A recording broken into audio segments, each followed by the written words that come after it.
Assalamualaikum warahmatullahi wabarakatuh. Alhamdulillahirrabbilalamin. Wassalatu wassalamu ala asrofil anbiya wal mursalin wa ala alihi washabihi wasallam. Bismillahirrahmanirrahim. Pada pertemuan kali ini kita akan membahas terkait masalah sejarah pemikiran akuntansi syariah. Sejarah pemikiran akuntansi syariah tidak dapat dilepaskan dari perkembangan perekonomian Islam, termasuk nilai-nilai yang sesuai dengan Islam.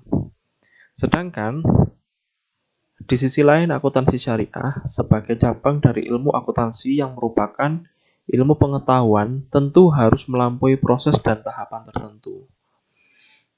Akuntansi syariah pada dasarnya merupakan bentuk aplikasi dari nilai-nilai Islam sebagai suatu agama yang tidak hanya mengatur masalah keimanan tapi juga mengatur masalah kehidupan sehari-hari. Dalam pertemuan yang sebelumnya telah dijelaskan bagaimana aplikasi nilai-nilai Islam ini tidak hanya berhubungan antara manusia dengan Allah, tapi juga dengan manusia dengan sesama manusia terkait masalah muamalah. Nah, di sini kita akan membahas terkait masalah muamalah maliyah. Sebelum kita masuk terhadap akuntansi syariah, perlu kita mengetahui dulu bagaimana sumber-sumber akuntansi syariah ini terkait dari perekonomian pada masa Rasulullah Shallallahu Alaihi Wasallam. Peradaban yang salah satunya adalah kemandirian ekonomi. Pada masa itu di Mekah, masyarakat Muslim belum sempat melakukan pembangunan ekonomi karena masih harus mempertahankan diri dari ancaman dan intimidasi dari kaum Quraisy. Yang seperti kita tahu bahwa pada waktu itu telah terjadi embargo atau pemboikotan terhadap kaum muslim, sehingga kaum muslim kesulitan memperoleh pangan maupun kegiatan-kegiatan yang lain. Terkait juga pembatasan terkait masalah dakwah Rasulullah. Dan akhirnya ada perintah dari Allah Subhanahu wa taala untuk memerintahkan umat muslim untuk hijrah dari Mekah ke Madinah. Nah, di sini adalah merupakan periode awal terkait tonggak awal pembangunan peradaban, terutama di kemandirian ekonomi pada fase periode Madinah. Nah, yang menjadikan ciri-ciri ekonomi Islam pada masa Rasulullah SAW adalah perekonomian sederhana, prinsip-prinsip dasar ekonomi, komitmen terhadap etika dan norma syariah Islam. Yang selanjutnya adalah Baitul Mal, institusi pengelola keuangan negara, kesejahteraan masyarakat. Instrumen yang menjadi andalan untuk mempersaudarakan kaum muhajirin dan ansor. Dalam Baitul Mal ini terdapat pengaturan terkait masalah penerimaan dan pengeluaran suatu negara. Nah, sumber-sumber penerimaan negara pada masa Rasulullah SAW sudah dibagi menjadi 3, dari muslimin, dari non-muslim, dan sumber primer. Yang pertama, dari muslimin, zakat. Apa itu zakat? Zakat adalah kewajiban atas harta atau kewajiban atas sejumlah harta tertentu untuk kelompok tertentu dan dalam waktu tertentu. Yang dimaksud dengan kelompok tertentu di sini adalah 8 golongan asnaf yang nanti akan dijelaskan pada pertemuan selanjutnya di materi zakat dan wakaf.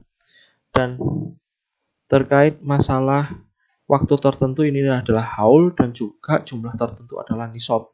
Nah, yang selanjutnya adalah usur. Usur adalah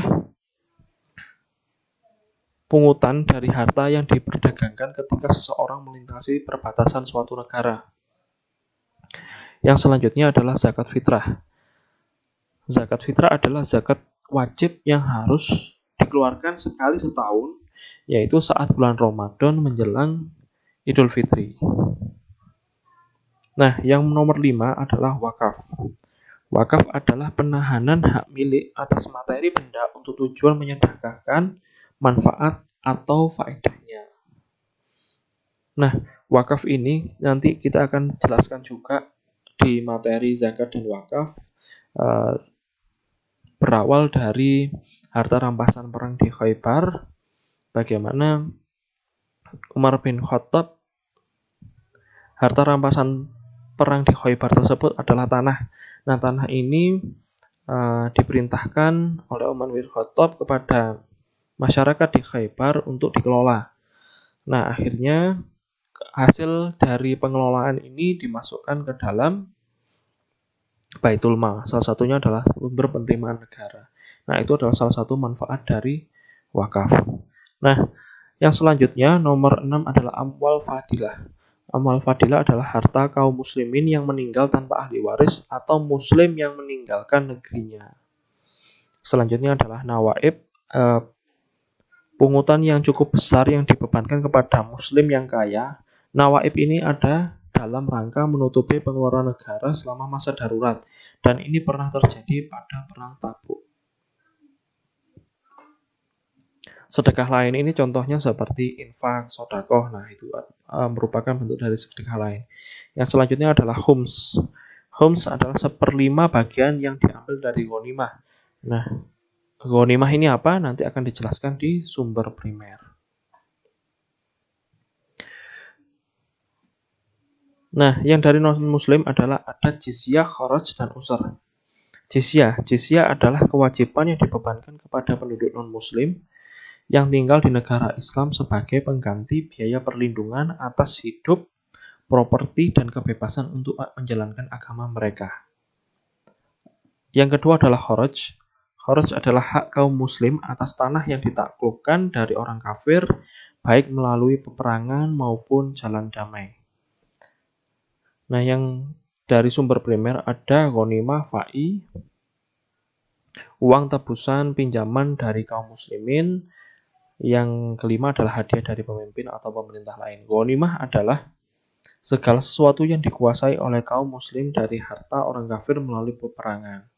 Sedangkan fa'i adalah segala sesuatu yang dikuasai kaum muslim dari harta orang kafir tanpa peperangan, termasuk harta yang mengikutinya, yaitu kharaj tanah tersebut, jizyah perorangan, dan usur dari perdagangan. Nah, perekonomian yang sudah dilakukan oleh Rasulullah, tahapan-tahapan perekonomian yang telah dilakukan oleh Rasulullah dilanjutkan oleh para khalifah perekonomian masa Khulafaur Rasyidin. Khalifah ini adalah pemimpin setelah meninggalnya Rasulullah SAW. Ada 4 orang Khulafaur Rasyidin, yaitu Abu Bakar Siddiq, Umar bin Khattab, Utsman bin Affan, dan Ali bin Abi Thalib. Yang dilakukan, perekonomian yang dilakukan pada masa Abu Bakar Siddiq adalah melanjutkan dasar-dasar yang dibangun Rasulullah. Setelah itu juga meminta kepada orang-orang yang banyak yang tidak membayar zakat, dan bahkan sampai diperangi, karena bagaimana Allah telah memerintahkan terkait masalah kewajiban zakat. Setelah itu juga Baitul Mal juga diteruskan, dan ada sistem penggajian aparat negara. Pada masa Umar bin Khattab dilakukan sektor pertanian, irigasi, hukum perdagangan dan pajak, Baitul Mal, cabang-cabangnya, dan kebijakan fiskal. Dan juga ada Diwan Islam. Nah, Diwan Islam ini nanti akan kita bahas selanjutnya, bagaimana Diwan Islam ini mempengaruhi terkait masalah perkembangan sejarah akuntansi syariah, dan juga bagaimana pelaksanaannya. Ya, yang selanjutnya adalah Utsman bin Affan, zakat dan jizyah, supremasi kelautan, pelabuhan Islam pertama, komposisi kelas sosial. Pada masa pemerintahan Ali bin Abi Thalib, ini lebih sederhana terkait masalah keuangan negara dan juga terkait mata uang negara.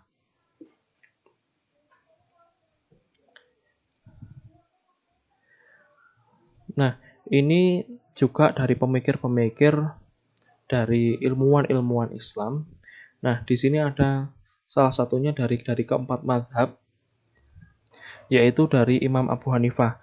Nah, secara pemikiran akad-akad syariah ini dibahas di pertemuan selanjutnya adalah terkait masalah pemikiran dari 4 mazhab ini terkait masalah akad syariah. Nah, salah satunya adalah Imam Abu Hanifah. Imam Abu Hanifah ini adalah imam mazhab yang berasal dari Kufah, Irak, yang sebelumnya adalah beliau background-nya adalah seorang pedagang. Jadi pemikiran-pemikiran terkait masalah syariah, terkait masalah akad-akad ini juga dilatar belakangi dari background beliau. Karya bukunya yang terkenal adalah Al-Ma'arifil Fiqih, Al-Musnad, Al-Fiqhul Akbar, serta pemikiran lengkap mengenai salam tentang transaksi penjual dan pembeli, menghilangkan ambiguitas dan perselisihan, murabahah dan perdagangan, zakat dan muzaroah. Nah, Abu Yusuf ini adalah salah satu murid dari Imam Abu Hanifah. Pemikiran Abu Yusuf lebih membahas mengenai ekonomi publik, tentang pemerintahan, keuangan negara, pertahanan, perpajakan, dan peradilan. Ada juga terkait dari Muhammad bin Al-Hasan. Pemikiran Muhammad bin Al-Hasan adalah mengenai ijarah, ziraah, dan sina'ah, perilaku konsumsi ideal, transaksi kerjasama. Abu Ubaid Al-Qassam, pemikirannya adalah mengenai keuangan publik, kebijakan fiskal, zakat, khums, dan kharaj. Harith bin Asad Al-Muhasibi membahas terkait al-masaib, memperoleh pendapatan, laba dan upah, kerjasama dan hukuman mencari keuntungan.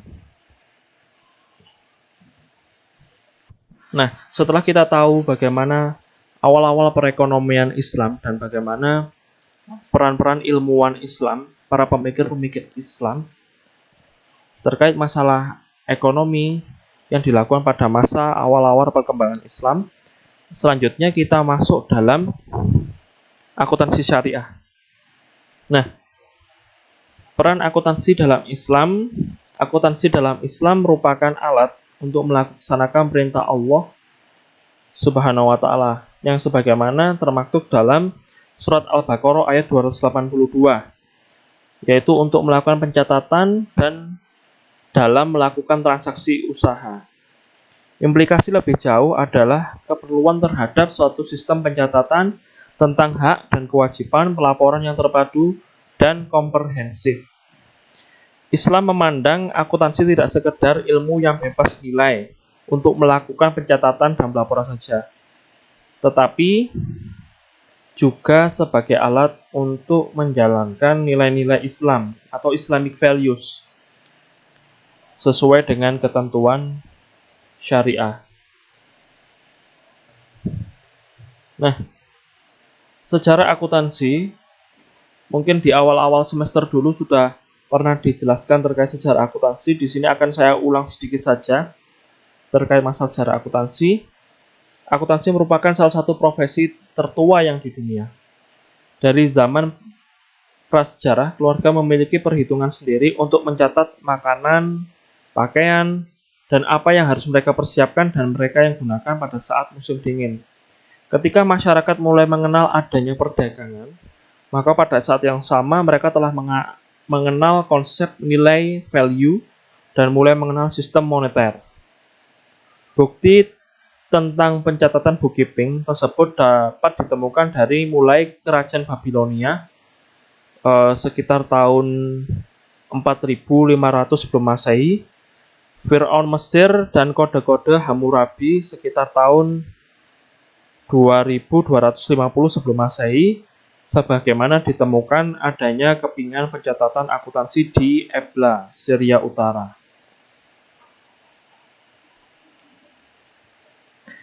Nah, di sini juga akan membahas terkait masalah Luca Pacioli. Siapa sih Luca Pacioli ini?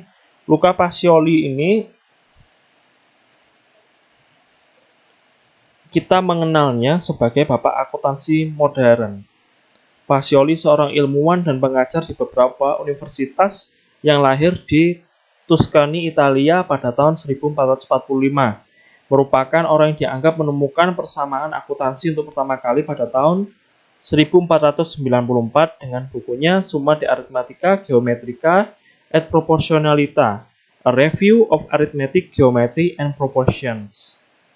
Sebenarnya, Luca Pacioli bukanlah orang yang menemukan double entry bookkeeping system, mengingat sistem tersebut telah dilakukan sejak adanya perdagangan antara Venice dan Genoa pada abad ke-13 Masehi. Setelah terbukanya jalur perdagangan antara Timur Tengah dan kawasan Mediterania. Bahkan pada tahun 1340, bendahara kota Masri telah melakukan pencatatan dalam bentuk double entry. Hal ini pun diakui oleh Luca Pacioli bahwa apa yang telah dituliskannya berdasarkan apa yang telah terjadi di Venice sejak 1 abad sebelumnya. Menurut Vernon Camp, tahun 1990, ilmu akuntansi diperkenalkan pada zaman feodalisme barat. Namun, setelah dilakukan penelitian sejarah dan arkeologi, ternyata banyak data yang membuktikan bahwa jauh sebelum penulisan ini sudah dikenal akuntansi. Perlu diingat bahwa matematika dan sistem angka sudah dikenal Islam sejak abad ke-9 Masehi.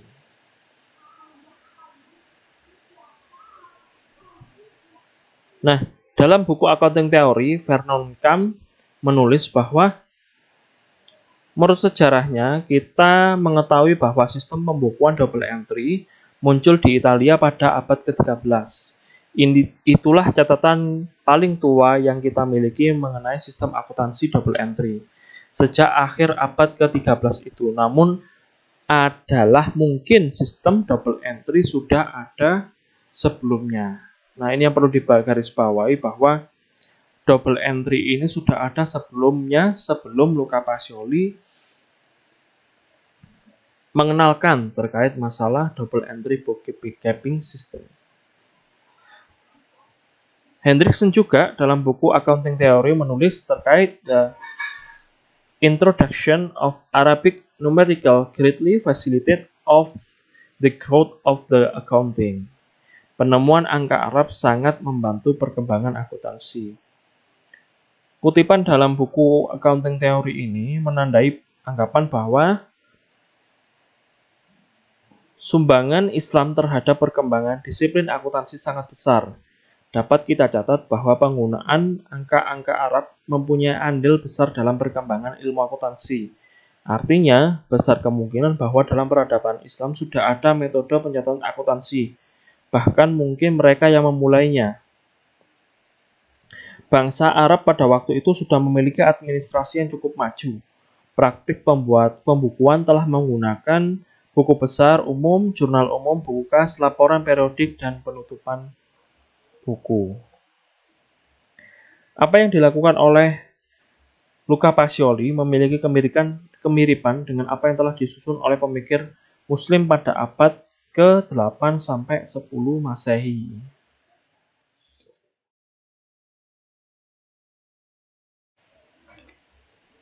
Nah, kita akan flashback kembali lagi pada perkembangan akuntansi yang telah dilakukan pada masa Khulafaur Rasyidin.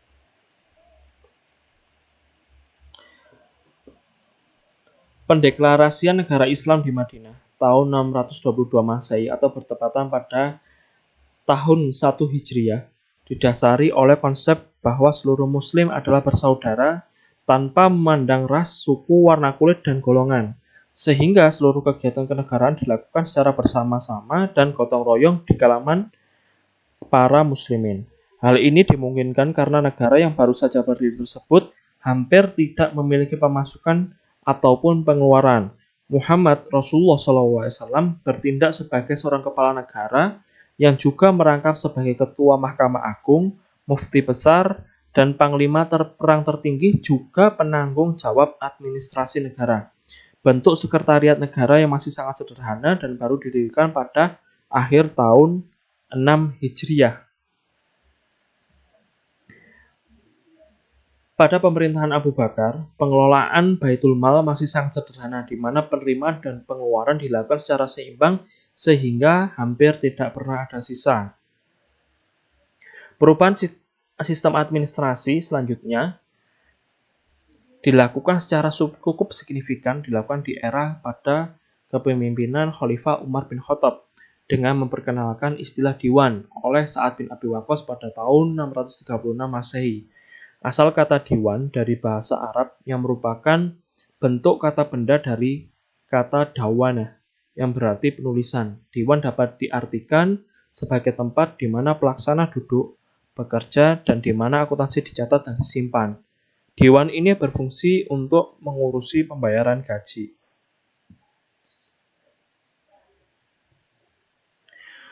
Khalifah Umar menunjuk beberapa orang pengelola dan pencatat dari Persia untuk mengawasi pembukuan Baitul Mal. Pendirian Diwan ini berasal dari usulan Hormozon, seorang tahanan Persia dan menerima Islam dengan menjelaskan tentang sistem administrasi yang dilakukan oleh Raja Sanian. Ini terjadi setelah peperangan Al-Qadisiyah Persia dengan panglima perang Sa'ad bin Abi Waqqas yang juga sahabat Nabi, Al-Walid bin Mughirah, yang mengusulkan agar ada pencatatan untuk pemasukan. Nah, di sini juga dikenali terkait masalah fungsi akuntansi telah dilakukan oleh berbagai pihak dalam Islam seperti Al-Amil, Mubassor, Al-Khatib. Namun yang paling terkenal adalah Al-Khatib yang menunjukkan orang yang bertanggung jawab untuk menuliskan dan mencatat informasi baik keuangan maupun non-keuangan. Sedangkan untuk khusus akuntan dikenal juga dengan nama muhasabah atau muhtasib yang menunjukkan orang yang bertanggung jawab melakukan perhitungan. Pada Dewan yang dibentuk oleh Khalifah Umar terdapat 14 departemen dan 17 kelompok, di mana pembagian departemen tersebut menunjukkan adanya pembagian tugas dalam sistem keuangan dan pelaporan keuangan yang baik. Nah, di sini dibagi menjadi Dewan tersebut dibagi menjadi beberapa departemen. Ada Dewan Pengeluaran, Dewan An-Nafaqat, ada Dewan Militer, yaitu Dewan Al-Jayas, pengawasan, pemungutan hasil, dan sebagainya. Dewan Pengawas Keuangan disebut Dewan Al-Kharaj yang bertugas mengawasi semua berkaitan dengan penghasilan.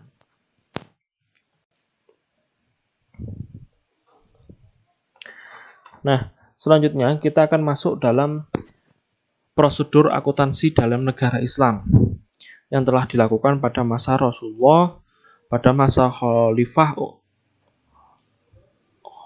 Khulafaur Rasyidin, dan juga pada masa daulah-daulah yang setelahnya. Nah, pencatatan dalam negara Islam telah memiliki prosedur yang wajib diikuti, serta pihak yang bertanggung jawab untuk melakukan pengawasan atas aktivitas dan menemukan surplus dan defisit, atas pencatatan yang tidak seimbang. Jika ditemukan kesalahan, maka orang yang bertanggung jawab harus menggantinya. Hal ini merupakan salah satu bentuk pengendalian internal control, penerapan prosedur audit prosedur, serta akuntansi berbasis pertanggungjawaban, responsibility accounting.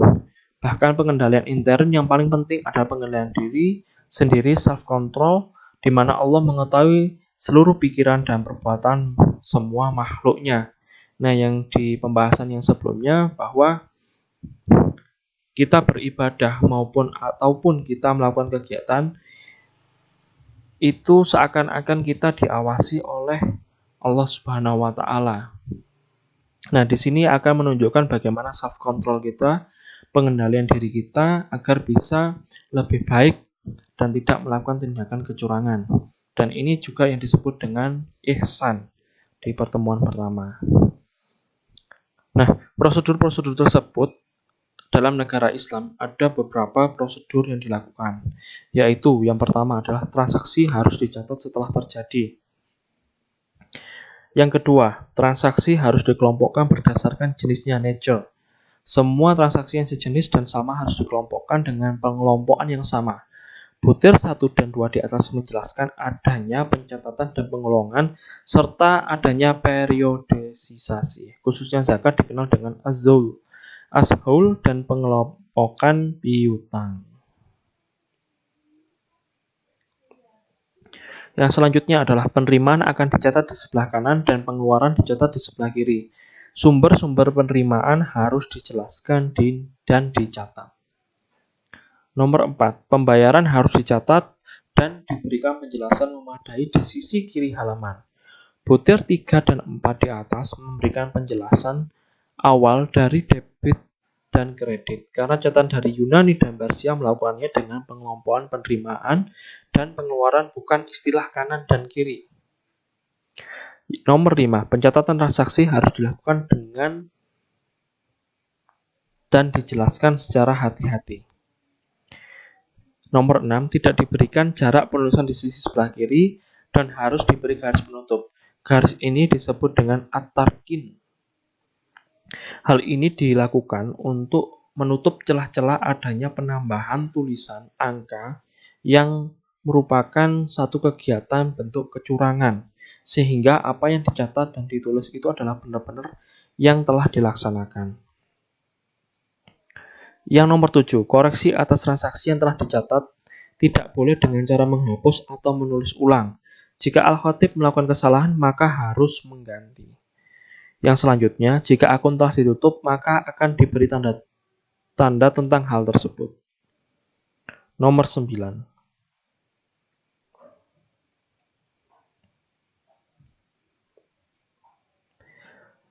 Seluruh transaksi yang dicatat di buku jurnal Al-Jaridah akan dipindahkan dari buku khusus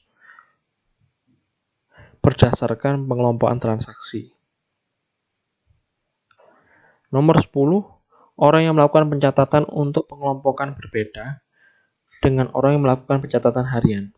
Butir 5-10 ini lebih menjelaskan terkait masalah pengendalian internal control, serta bentuk penerapan cut-off, buku besar pembantu, subsidiary ledger, dan periodisasi accounting period. Nah, yang selanjutnya adalah saldo alhasil diperoleh dari selisih. Banyak kata-kata serapan yang ini digunakan dalam bahasa Indonesia seperti alhasil, khotib, dan juga nanti ada daftar, daftarun ini artinya buku atau kitab. Nah, yang selanjutnya adalah laporan harus disusun setiap bulan dan setiap tahun. Laporan harus cukup detail dan memuat informasi penting. Pada setiap akhir tahun, laporan yang disampaikan oleh al-khatib harus menjelaskan secara seluruh informasi secara detail barang dan dana yang berada di bawah wewenangnya. Laporan tahunan yang disusun al-khatib akan diperiksa dan dibandingkan dengan tahun sebelumnya dan akan disimpan di Diwan Pusat. Nah, di dua pernyataan terakhir ini, bagaimana akhir tahun laporan menjelaskan seluruh informasi secara detail dan juga pembandingan terhadap tahun-tahun sebelumnya. Jika kita lihat pada laporan keuangan di akuntansi saat ini, ada di catatan atas laporan keuangan. Di catatan atas laporan keuangan itu dijelaskan secara detail per masing-masing akun dan juga terkait masalah kegiatan yang ada pada periode tersebut. Dan juga dilakukan perbandingan antara tahun periode tersebut dengan periode yang sebelumnya. Nah, dihubungkan dengan prosedur tersebut terdapat beberapa istilah berikut. Ada Al-Jaridah. Al-Jaridah merupakan buku untuk mencatat transaksi dalam bahasa Arab yang berarti koran atau jurnal. Istilah ini pertama kali disebutkan oleh Al-Mazandarani pada tahun 1363 dan Ibnu Khaldun pada tahun 1378. Dan Al-Jaridah ini perlu dicap dan dengan distempel Sultan. Al-Jaridah sendiri telah ada ketika masalah Daulah Bani Umayyah dan dikembangkan ketika Daulah Bani Abbasiyah dengan beberapa bentuk jurnal khusus, yaitu sebagai berikut. Ada 4, Al-Jaridah Al-Kharaj, Jaridah An-Nafakat, Jaridah Al-Mal, dan Jaridah Al-Musadirin. Jaridah Al-Kharaj ini digunakan untuk berbagai jenis zakat seperti pendapatan yang berasal dari tanah, tanaman, dan binatang ternak. Hal ini mirip dengan buku besar pembantu, serta telah dilakukan proses pengurutan berdasarkan alfabet dan wilayah untuk memudahkan. An-Nuwairi disusun dengan 2 kolom, mirip dengan debit dan kredit. Jaridah An-Nafakat digunakan untuk mencatat jurnal pengeluaran. Al-Jaridah ini di bawah Diwan An-Nafakat, Departemen Pengeluaran, dan telah dilakukan pengurutan berdasarkan alfabet serta didukung oleh bukti yang relevan. Yang selanjutnya adalah Jaridah Al-Mal. Jaridah Al-Mal digunakan untuk mencatat jurnal pendanaan yang berasal dari penerimaan dan pengeluaran zakat. Jaridah ini di bawah Diwan Al-Mal, Departemen Pembendaharaan, dan dilakukan pengelompokan berdasarkan tuntunan Al-Quran tentang zakat. Yang selanjutnya adalah Al-Jaridah Al-Musaddirin, digunakan untuk mencatat jurnal pendanaan khusus berupa perolehan dana dari individu yang tidak harus taat dengan hukum Islam, seperti orang non-muslim. Al-Jaridah ini di bawah Diwan Al-Musaddirin. Nah, ada juga yang selanjutnya adalah daftar. Daftar al-yaumiyah dan bentuk umumnya. Ini yang tadi saya sebutkan, bagaimana kata serapan terkait masalah daftar. Daftarun adalah kitab atau buku. Daftar al-yaumiyah artinya adalah buku harian. Dalam bahasa Persia dikenal dengan ruznamah. Daftar sendiri didefinisikan sebagai a stitch or bound booklet or register, more especially an account or letter book used in administrative office. Daftar tersebut digunakan sebagai dasar pembuatan as-sahid, jurnal voucher atau jurnal voucher. As-sahid itu adalah jurnal voucher. Jurnal voucher merupakan tanggung jawab al-khatib dan disetujui oleh pimpinan dewan dan menteri. Setelah itu baru dapat digunakan dan dicatat. Jika membutuhkan kopi dari as-sahid akan dikirim ke pusat dan dapat digunakan sebagai dasar untuk pemeriksaan. Bentuk umumnya ada 2, ada daftar at-tawjihat dan daftar at-tawilat. Yang pertama adalah daftar at-tawijat, buku yang digunakan untuk mencatat anggaran pembelanjaan, baik bentuk muqarriyah, anggaran operasional maupun itlaqiyah, anggaran untuk pos diskresi dari raja. Daftar at-tahwilat, buku yang untuk mencatat keluar masuknya dana antara wilayah dan pusat pemerintahan. Berarti ini melakukan ada desentralisasi dan sentralisasi. Nah, yang selanjutnya ada jenis laporan keuangan. Jenis laporan keuangan diantaranya yaitu al-khidmah, al-khidmah al-jami'ah, dan juga laporan keuangan zakat. Al-khidmah merupakan laporan yang dibuat setiap akhir bulan yang menunjukkan total penerimaan dan pengeluaran. Al-khidmah dalam bahasa Arab berarti lengkap atau akhir dan juga dapat disiapkan untuk akhir tahun. Al-khidmah walaupun bisa digunakan untuk laporan bulanan pemerintah, juga biasa digunakan oleh para pedagang muslim dengan tujuan untuk mengetahui besarnya keuntungan sebagai dasar perhitungan zakat. Yang kedua adalah al-khidmah al-jami'ah, merupakan laporan yang disiapkan oleh al-khatib tahunan dan diberikan pada atasannya. Atasannya ini biasa disebut al-mawafakah, penerima, berisi pendapatan, beban, dan surplus defisit setiap akhir tahun. Al-khidmah al-jami'ah dalam bahasa Arab berarti laporan akhir yang lengkap, bentuk alamiah.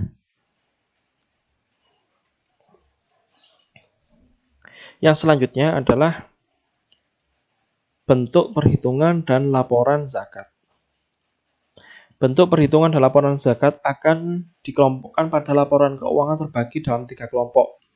Yang pertama adalah ar-raj minal mal. Ar-raj minal mal ini artinya adalah zakat yang dapat tertagih. Yang kedua, ar-munkasir minal mal adalah piutang yang tidak dapat tertagih. Dan yang ketiga adalah al-muta'addir wal mutahayyir wal muta'akkid, yaitu piutang yang sulit dan piutang yang bermasalah tidak tertagih. Nah, Istilah-istilah ini atau pola-pola ini sebenarnya juga diserap pada akuntansi modern kita. Bagaimana ada piutang, piutang yang tertagih, piutang yang tidak dapat tertagih, atau piutang yang sulit dan bersalah dan sehingga tidak tertagih. Juga ditambahkan terkait masalah periode-periode penerimaan piutang, ada periode-periode piutang itu tidak dapat tertagih. Jadi ada 1 sampai 30, 30 sampai 60, ada yang sampai 1 tahun, 2 tahun, dan juga ada yang sampai bermasalah. Dan selanjutnya nanti akan dilakukan proses cadangan kerugian piutang dan selanjutnya. Itu sebenarnya sudah dibahas di PA1 dan juga PA2.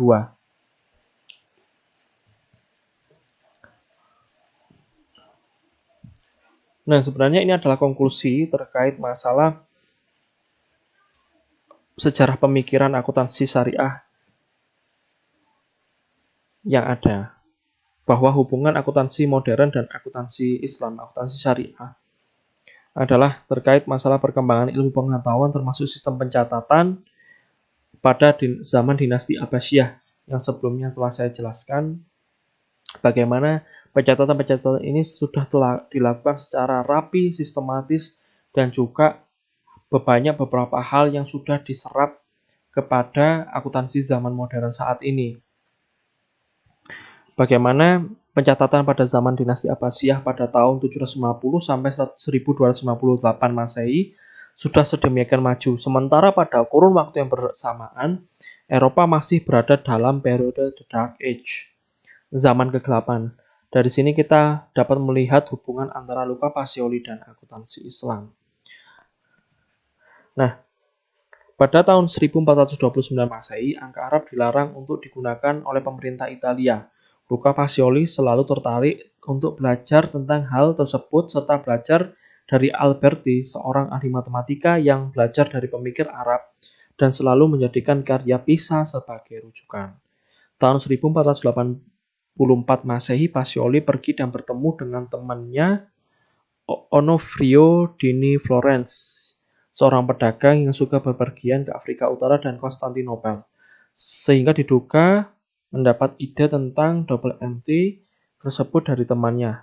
Bahkan Alfred Liber mendukung pendapat tersebut bahwa memang ada pengaruh dari pedagang-pedagang Arab pada Italia. Selanjutnya, alasan teknis yang mendukung hal tersebut adalah Luca Pacioli mengatakan bahwa setiap transaksi harus dicatat 2 kali, yaitu di sebelah kiri sebelah kredit dan di sisi sebelah debit. Dengan kata lain bahwa pencatatan harus diawali dengan menulis sebelah kredit, kemudian di sebelah debit. Hal ini memunculkan dugaan bahwa Pacioli menerjemahkan hal tersebut dari bahasa Arab yang memang menulis dari sebelah kanan. Nah,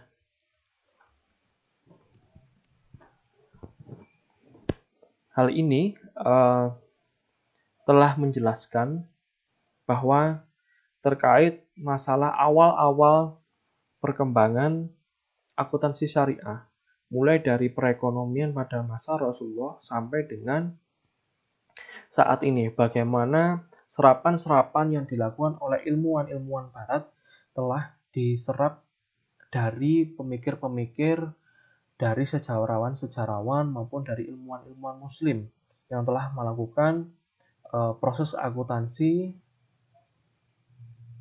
yang telah dilakukan pada masa sebelumnya, terutama kemajuan pada dinasti Abbasiyah.